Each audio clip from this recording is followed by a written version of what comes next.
안녕하세요. 검단탑병원 응급실에서 일하고 있는 가득이 아빠 이대원입니다. 닥터데디 하윤이 아빠 김덕호입니다. 해열제에 대해서 말씀을 드리려고 합니다.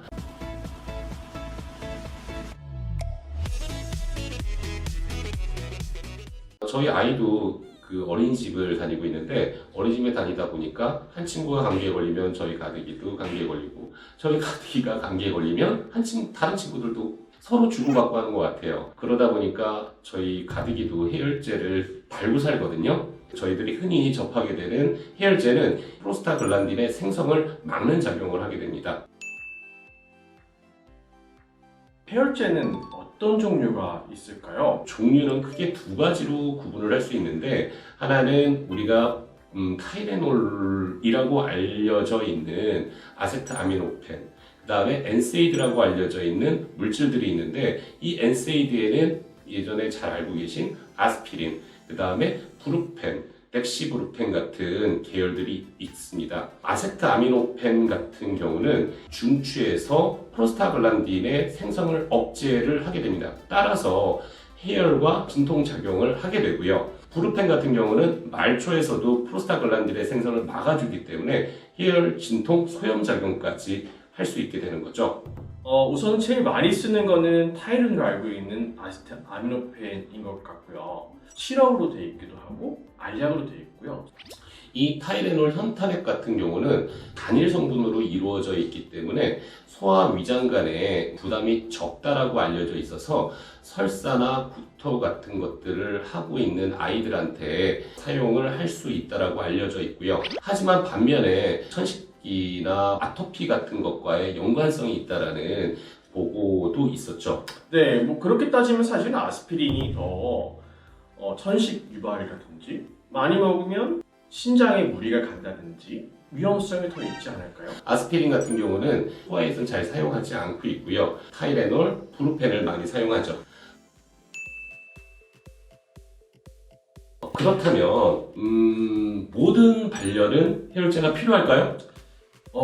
저는 꼭 해열제를 먹어야 하는 거는 아닌 것 같아요. 2007년도 대한소아과 의학회지 발열이라는 제목의 논문이었는데요. 어린아이 때 무조건 해열제를 주는 것보다는 아이가 힘들어하고 그 다음에 열성경련을 할 수 있는 아이한테 주는 걸 권고한다라고 이야기하고 있습니다. 교차 복용을 해야 할까요?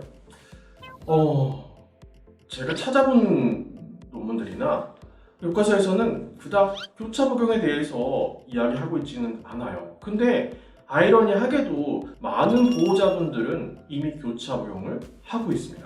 이상하죠? 오히려 교차 복용을 하다 보면 줘야 될 양보다 더 많이 주는 경우들이 생긴다. 차라리 미온스 마사지랑 약을 같이 주는 것들이 효과가 있다라는 이야기들도 있습니다.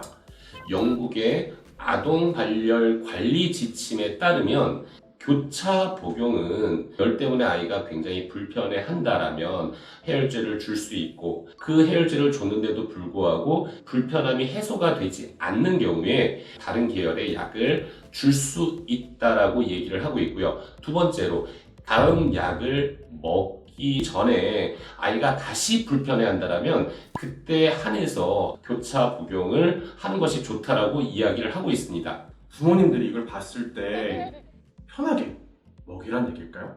먹이지 말란 얘기일까요?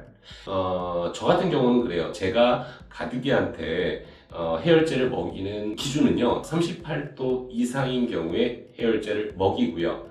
그리고 해열제를 먹이는데 그때도 그냥 무조건 해열제를 먹이는 건 아니고, 아이가 짜증을 많이 내요. 열이 나고 하니까 짜증을 많이 내고 힘들어하고 늘어지고, 이럴 때 해열제를 줘서 열을 조금 조절해 보려고 하고요. 그럼에도 불구하고 아이가 열 때문에 힘들어하는 경우에 교차 복용을 한 번쯤 생각을 해봅니다. 그러세요?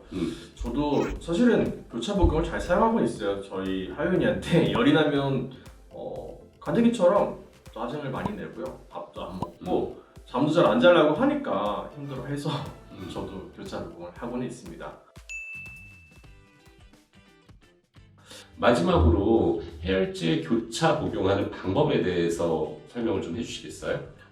해열제를 교차 복용하는 방법은요. 먼저 타이레놀을 시작을 했다 그러면 이후에 2시간 이후에 브루펜 계열의 약을 사용을 하시고 다시 또 2시간이 지나고 열이 계속 발생하고 있는데 아이가 힘들어한다면 다시 한번 아스타미노펜, 타이레놀을 사용해 볼 수 있다 라고 정리해 볼 수 있을 것 같아요. 브루펜 계열 안에 약간의 성분이 다른 것이 덱시브루펜이거든요. 그렇기 때문에 이것은 같은 계열이기 때문에 같이 신장에 무리를 줄 수 있는 약입니다. 그렇기 때문에 절대 브루펜과 덱시브루펜 같이 주셔서는 안 되고요. 타이레놀과 브루펜, 타이레놀과 덱시브루펜 이거는 가능하다라는 거죠. 성분을 먼저 보시는 게 좋을 것 같아요. 이름이 다르다고 해서 이 약은 완전 다른 약이다 라고 생각하지 않으시는 게 좋을 것 같습니다. 아이가 힘들어하고 그 다음에 열성 경련할 수 있는 위험성이 있고 교차 복용을 한 번쯤 고려해 볼 수 있다. 네, 맞습니다. 해열제 열이 난다고 무조건 아이에게 먹이는 거 B 아이가 그 교차 복용하는 거 무조건 열을 떨어뜨리기 위해서 교차 복용을 해야 한다. B 아이가 힘들어하면 해열제를 먹이는 것 그게 많은 전문가들께서 가장 좋은 방법이라고 권고하고 있는 것 같습니다. 여기까지 해열제에 대해서 말씀을 드렸고요. 다음번에는 많은 보호자분들께서 하고 계신 미온수 마사지에 대해서 설명을 드리도록 하겠습니다. 다음 편에 만나겠습니다. 좋아요. 구독 눌러주세요.